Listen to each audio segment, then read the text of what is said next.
I want to say something briefly about the involvement in the world and the world being illusory. It is true that the Course says that this world is an illusion. And at the same time, we are meant to help heal one another while we're here and walk each other home.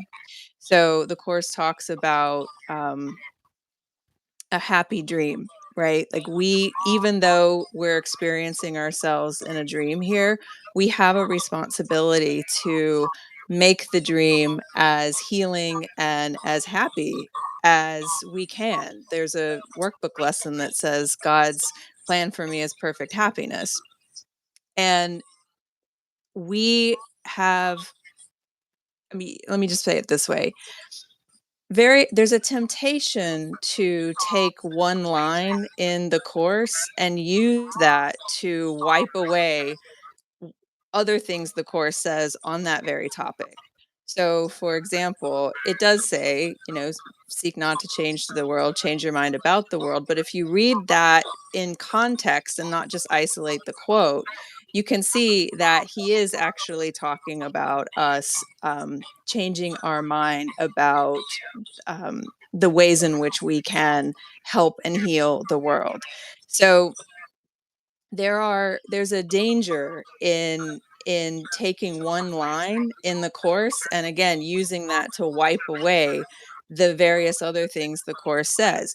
If you do a search, you can go to acimce.app, you can go to acim.org and do a search in the Foundation for Inner Peace version of A Course in Miracles. Do a search for Save the World and see how many times that phrase comes up.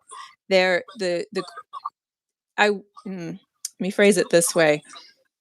As course students, we are so familiar with the lines like "I need do nothing" and "Seek not to change the world" and "There is no other," that kind of thing.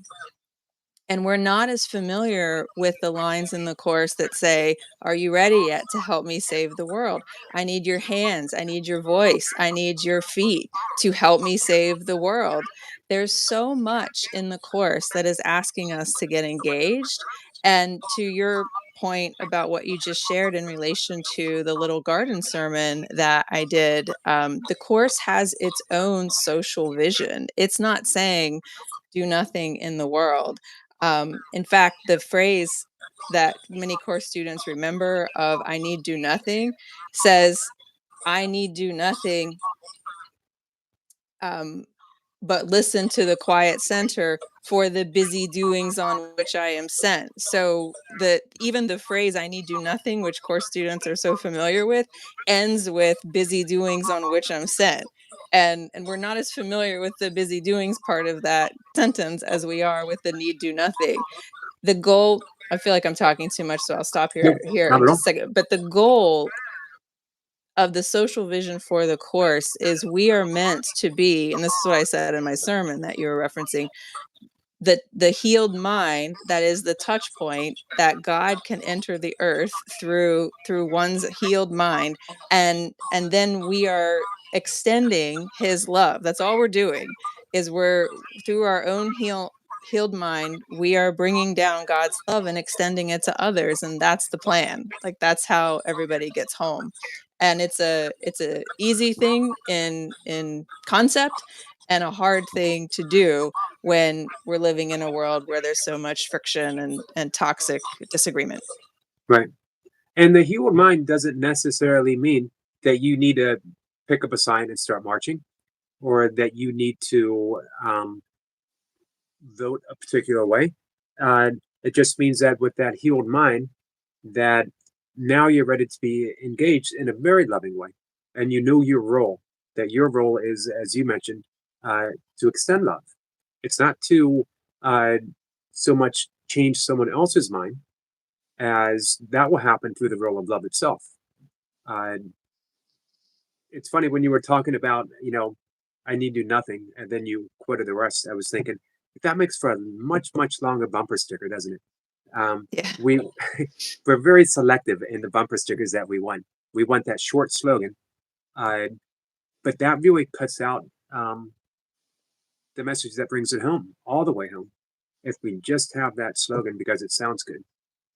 I also think that we like to pick and choose our slogans. Like, I'll give you an example.